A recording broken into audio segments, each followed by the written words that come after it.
And tonight, the betting of the president continues as we bring you another edition of The Real Obama. Now, in this installment, we shine the spotlight on an executive order that the White House was hoping that you would never learn about. Now, the president signed the National Defense Resources Preparedness Executive Order late Friday afternoon. And since that time, now the measure has been virtually ignored by the mainstream media.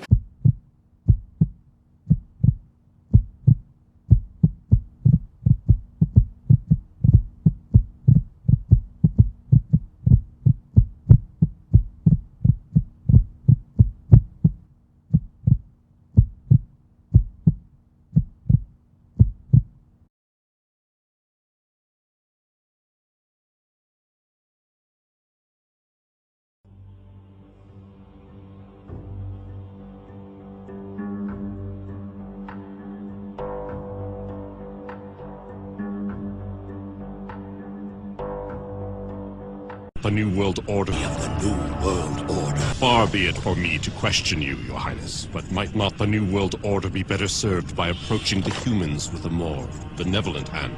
And suffer further rebel insults? The High Evolutionary is right. They must be crushed! Begin your preparations, my knights. The destiny of the New World Order will be fulfilled.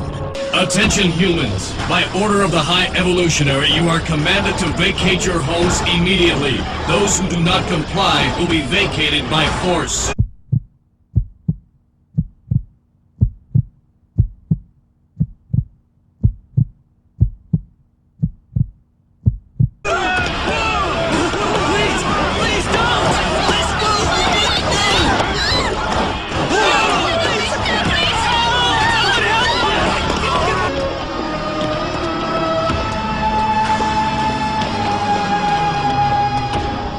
Identification confirmed.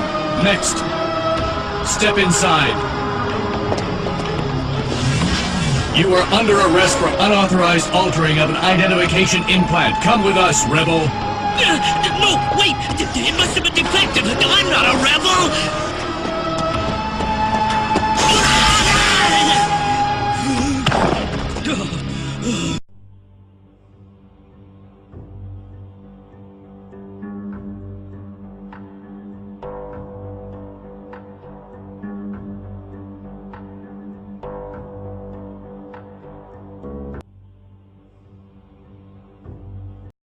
The affirmative task we have now is to actually create a new world order, because the global order is changing again, and the institutions and the rules that our constitutional journey did not stop then, and it must not stop now, Judge. And we'll be faced with equally consequential decisions in the 21st century. Can a microscopic tag be implanted in a person's body to track his every movement? There's actual discussion about that. You will rule on that, mark my words, before your tenure is over. Can brain scans be used to determine whether a person is inclined toward criminality or violent behavior? You will rule on that. The only people who don't want to disclose the truth are people with something to hide. President Obama called for a new U.S. role on the world stage. So we have to shape an international order that can meet the challenges of our generation. Echoing a phrase made famous by the first President Bush. We have before us the opportunity to forge for ourselves and for future generations a new world order. The international order we seek is one that can resolve the challenges of our time. We had a worldview, Republican and Democratic presidents alike, from Harry Truman to George Bush. President Bush kept said, and it's a phrase that I often use myself, that we needed a new world order. A new world order. The international order we seek is one that can resolve the challenges of our time. An order in which a credible United Nations can use its peacekeeping role to fulfill the promise and vision of the UN's founders. This five-pointed star was man. And if you flipped it upside down, the upside-down five-pointed star with the goat, with his chinny chin chin and his ears and his horns, was the sign of Satan worshippers, a satanic star. Now, you can see on the American flag, our stars are right side up. But around the year 2000, the Republican Party changed their logo from the stars being right side up to the stars being upside down.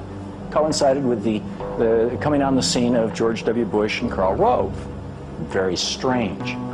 I think they need an exorcism. When we are successful, and we will be, we have a real chance at this new world order. Shape an international order. A new world order. A new world order. Look, this isn't a conspiracy thing. They like the idea of a global government that sort of micromanages everybody. Good evening, everybody. President Obama and British Prime Minister Gordon today calling for a new world order to tackle our global economic crisis. There is a global meltdown coming. It is a global depression, and one world currency and one world financial system is the end game. China said last week they want one global currency. France said yesterday or the day before that they want one world order, a new world order, at the end of this event.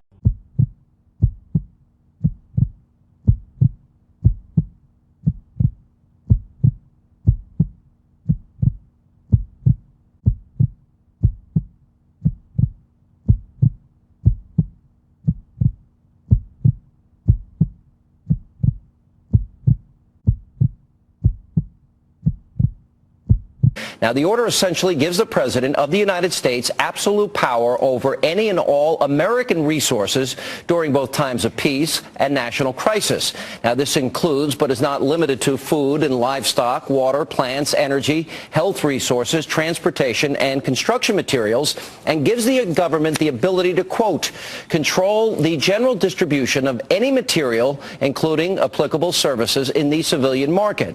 Now, White House Press Secretary Jay Carney laughed off a question about the document at today's briefing. Let's take a look. There's been some online commentary suggesting this gives the executive branch power to allocate energy, food, water in either peacetime or wartime. And there are some conservative blogs that are pushing the notion that this suggests the White House is preparing for a war with Iran. Can you explain what this executive order was? Well, I cannot explain that reaction to it. I think it was a fairly standard and routine piece of business. Now, not everybody's laughing about this executive order. In fact, some have suggested this would give the President of the United States the authority to declare basically martial law during times of peace. And to be sure, this is simply the latest string of actions taken by the administration that ignore the basic principles of our Constitution.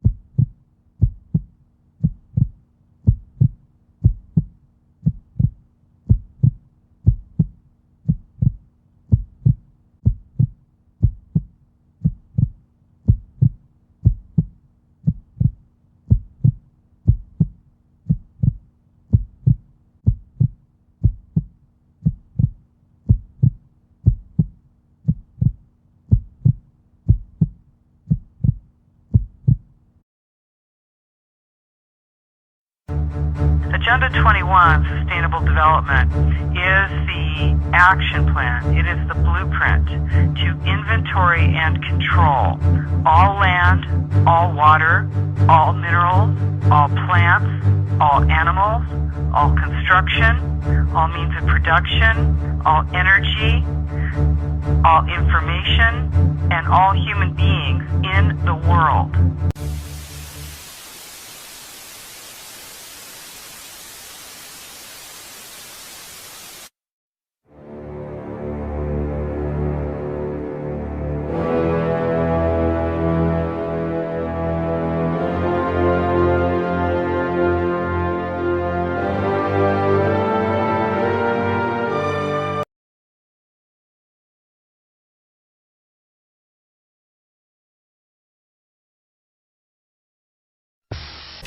Would you like to see all the executive orders that have been put into place to take over our nation, to have complete control over us, to take away our rights, round us up, and put us where they want us?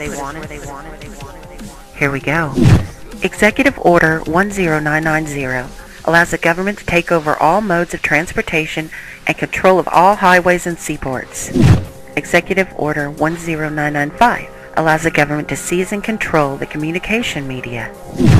Executive Order 10997 allows the government to take over all electrical power, gas, petroleum, fuels, and minerals. Executive Order 10998 allows the government to seize all means of transportation, including personal cars, trucks, or vehicles of any kind, and total control over highways, seaports, and waterways. Executive Order 10999 allows the government to take over all food resources and farms. Executive Order 11000 allows the government to mobilize civilians into work brigades under government supervision. Executive Order 11001 allows the government to take over all health, education, and welfare functions. Executive Order 11002 designates the Postmaster General to operate a national registration of all persons. Executive Order 11003 allows the government to take over all airports and aircraft, including commercial aircraft.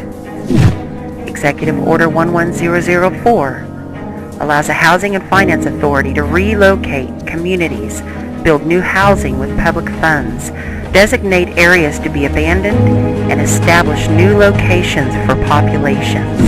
Executive Order 11005 allows the government to take over railroads, inland waterways, and public storage facilities. Executive Order 11051 specifies the responsibility of the Office of Emergency Planning and gives authorization to put all executive orders into effect in times of increased international tensions and economic or financial crisis. Executive Order 11310 grants authority to the Department of Justice to enforce the plan set out in Executive Order. But the fact of the matter is, we use the same advisors, and they say it's the same plan. And they say it's the same plan. And they say it's the same plan. Some terrific Republican ideas. Mitt Romney in Massachusetts, that everybody has to buy in, but then the government helps out those who can't afford it. Those kinds of bold initiatives, I think the Democrats have to put forward if, in fact, we can credibly claim that we can run the country and not simply criticize on the sidelines. Didn't represent her properly. They misrepresent her. Did they, and what do you say about that? Well, obviously, I think that they represented her position properly, which is that she supported in the past NAFTA, which has been pretty hard on Ohio. Both of us want to provide health care to all Americans. There's a slight difference, and her plan is a good one. She mandates that everybody buy health care. She'd have the government force every individual to buy insurance. And I don't have such a mandate because I don't think the problem is that people don't want health insurance, it's that they can't afford it. So I focus more on lowering costs. And this is a modest difference, but it's one that she's tried to elevate, arguing that because I don't force people to buy health care that I'm not insuring everybody. Well, if things were that easy, I could mandate everybody buy a house, and and that would solve the problem of homelessness. It does.